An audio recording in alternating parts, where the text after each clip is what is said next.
అందరికీ నమస్కారం. నా పేరు అనుశ్రీ. ఈరోజు నేను వినిపించబోతున్న కథ పేరు మలుపు. రచన అనుశ్రీ గౌరోజు. ప్రతి జీవితానికి ఒక మలుపు ఉంటుంది. ఆ మలుపు సంతోషకరమైనది కావచ్చు, బాధ కలిగించేది కావచ్చు. ఒక్కోసారి బాధలోంచి పుట్టుకొచ్చే సంతోషం కూడా కావచ్చు. సువిధ కూడా ముందు ఊహించలేదు తన జీవితం ఇటువంటి మలుపు తిరుగుతుందని. సువిధ అమ్మా నాన్నల గారాల పట్టి ప్రేమను పొందడం తప్ప ఆశించడం అనేది ఆమెకు తెలియదు. తోచింది చేయడమే గాని అంగీకారాల కోసం చూడడం అస్సలు తెలియదు. ఆదివారం వచ్చిందంటే ఫ్రెండ్స్ని తీసుకొని సినిమాలకు, పార్టీలకు వెళ్ళడం, నచ్చింది కొనడానికి షాపింగ్ అంటూ టైం వేస్ట్ చేయడం ఆమెకున్న ముఖ్యమైన సరదాలు. వీటి వల్ల పెద్దగా నష్టం లేదని తల్లిదండ్రులు కూడా అడ్డు చెప్పేవారు కాదు. ఆమెకు పరిచయమైన మృణాల్ది కూడా ఇదే పరిస్థితి. ఇద్దరికీ కలిసిన అభిప్రాయాలు, ఆలోచనలతో వారి మధ్య ప్రేమ అంకురించింది. ఇంకేముంది, మొండితనం ఇద్దరి ఇంటి పేరు. తల్లిదండ్రులను ఎదిరించి బెదిరించి ఇద్దరూ పెళ్లి చేసుకున్నారు. జీవితం అంటే ఎంజాయ్ చేయడమే అన్నట్టుగా వాళ్ళ లైఫ్ కొనసాగుతోంది. 2 ఏళ్ల కాలం ఎలా గడిచిందో కూడా తెలియలేదు. సంపాదన లేకుండా ఉన్నదంతా ఖర్చు చేస్తూ పోతే భవిష్యత్తు ఎలా అనే బెంగ ఇద్దరి తల్లిదండ్రులకు మొదలైంది. అయితే మొదట స్పందించింది సువిధ వాళ్ళ అమ్మా నాన్న. ముందుగా కూతురిని హెచ్చరించారు. సంపాదన లేకుండా ఇలా జల్సాగా తిరగడం కరెక్ట్ కాదు అని చెప్పగానే అది విన్న మృణాల్ తల్లిదండ్రులకు కూడా అదే ఆలోచన వచ్చింది. అయితే వాళ్ళకి కొడుకు కన్నా ముందు కోడలి మీద కోపం ఎక్కువైంది. భర్తకు జాగ్రత్తలు చెప్పకుండా వాడితో సమానంగా కోడలు కూడా తిరుగుతూ జల్సాగా ఉండడం వాళ్ళకు నచ్చలేదు. ఏమైనా అంటే అమ్మా నాన్నలకు నేను ఒక్కతే కూతుర్ని, మీ డబ్బు ఇవ్వకపోతే మానేయండి, నేను అమ్మా నాన్న దగ్గర నుండి తెచ్చుకుంటాను అంటుంది. పిల్లల ఇద్దరి వైఖరి పెద్దలకు తలనొప్పిగానే మారింది. ఏదైతే అదైంది అనుకొని ఒకరోజు సీరియస్గానే చెప్పారు. అమ్మా సువిధ, నీకు పెళ్లి చేశాం, మా బాధ్యత తీరింది. నీ పేరున ఆస్తి కూడా ఇచ్చేశాం. ఇక మీదట నీ ఖర్చులకు, సరదాలకు నీ భర్తనే డబ్బులు అడుగు అని చెప్పేశారు సువిధ తల్లిదండ్రులు. దెబ్బతిన్నట్టుగా అయింది సువిధ పరిస్థితి. దుబారా అలవాటైన చేతికి డబ్బులు అందకపోవడంతో సరదాలు, సంతోషాల స్థానంలో ఆలోచన మొదలైంది. జీవితం చాలా బోర్గా మారిపోయింది. మృణాల్ మాత్రం ఎప్పటిలాగే ఎంజాయ్ చేస్తున్నాడు. ఉదయం వెళ్తే రాత్రి గాని రాడు. ఏదైనా మాట్లాడాలన్నా చెప్పాలన్నా ఎప్పుడో అర్ధరాత్రి వస్తాడు. సువిధలోని స్త్రీ మనసు నెమ్మదిగా మేలుకుంది. భర్తను మార్చాలని, తనకంటూ ఒక సంసారం, ఇల్లు ఉండాలని, తల్లిదండ్రుల మీద ఆధారపడితే ఎప్పటికైనా తిరస్కారం తప్పదని ఎన్నో విధాలుగా చెప్పి చూసింది. కానీ అతను వినిపించుకోలేదు.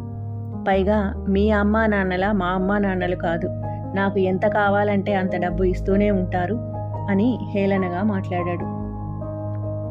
విసిగిపోయిన సువిధ ఆత్మాభిమానాన్ని చంపుకోలేక అటు తల్లిదండ్రులకు చెప్పుకుంటే అవమానమని, ఇటు అత్తగారితో చెప్పినా ఫలితం లేదని భావించి తనలో తానే కుమిలిపోవడం, ఒంటరిగా గడపడం మొదలుపెట్టింది.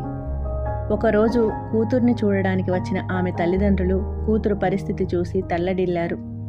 మేము నువ్వు మారాలని, నీ గురించి నువ్వు ఆలోచించుకోవాలని చెప్పాము గాని ఇలా నిన్ను నువ్వే అందరికీ దూరం చేసుకుంటావని, ఆలోచనలతో కృంగిపోతావని అనుకోలేదు. పొరపాటు మాదే అని తల్లిదండ్రులు చెబుతుంటే, వద్దమ్మా, అంత మాట అనకండి. మృణాల్ నా మాట వినకపోతే నేనెంత బాధపడుతున్నానో మీరు అంతకన్నా ఎక్కువే బాధపడి ఉంటారు. ఆ బాధతోనే నన్ను కట్టడి చేసే ప్రయత్నం చేశారు. మీరు నాకు మంచే చేశారు అంటున్న కూతురు పరిణతిని చూసి సంతోషించారు ఆమె తల్లిదండ్రులు. సరే తల్లి, ఇక్కడ ఒంటరిగా ఇలా ఉంటే మేం చూడలేం కదా, ఇంటికి వెళ్దాం. మీ నాన్నగారి ఆఫీస్లో బాధ్యతలు చూసుకో, నీకంటూ సొంతగా జీవితాన్ని నిర్మించుకో అని తల్లిదండ్రులు ఇచ్చిన సలహాతో మరో 4 రోజుల్లో ఆఫీసులో తండ్రి బాధ్యతలను గమనిస్తూ నెమ్మదిగా ఆ బాధ్యతల్లో భాగస్వామ్యం తీసుకుంటూ అతి త్వరగానే తండ్రి మెప్పును పొందింది. ఆయన స్థానాన్ని భర్తీ చేసేంతగా ఎదిగింది. మృణాల్ మాత్రం ఇవేవీ గమనించే పరిస్థితుల్లో లేడు. భార్య ఇల్లు వదిలి వెళ్ళిపోవడంతో అతని తిరుగుళ్లకు హద్దు లేకుండా పోయింది. గర్ల్ ఫ్రెండ్స్తో ఎంజాయ్ చేయడం, తాగడం, తిరగడం ఇవే అతని పనులు. సువిధ మరోసారి భర్తను మార్చేందుకు ప్రయత్నం చేసింది.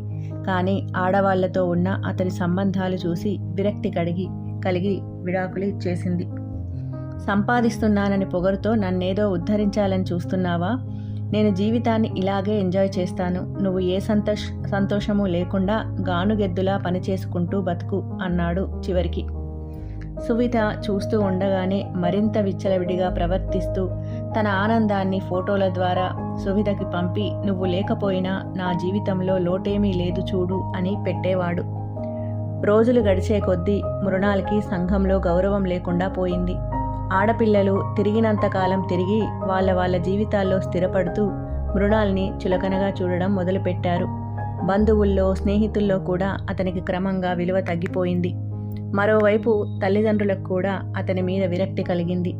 ఓవైపు విడిపోయిన కోడలు అభివృద్ధి పథంలో వెళ్తుంటే కొడుకు ఇలా తయారవ్వడం వాళ్లకు బాధను కలిగించింది. అతనికి బుద్ధి చెప్పడం, అతని గురించి ఆరా తీయడం కూడా వదిలేసి తమ పనిలో తాము పడిపోయారు. సువిధ తమ ఆఫీసులోనే పనిచేసే దీపక్ని పెళ్లి చేసుకుంది. ఒకప్పటి ఆమె గర్వం, దుబారా నశించిపోగా పద్ధతిగా తెలుగింటి అమ్మాయిగా, ఉత్తమ గృహిణిగా దీపక్ జీవితాన్ని అల్లుకుంది. ఆ రోజే సువిధ ఆడపిల్లకు జన్మనిచ్చింది. ఆమె తల్లిదండ్రుల కళ్ళలో ఆనందం మెరిసింది. దీపక్కి ప్రపంచాన్ని గెలిచినంత ఆనందం.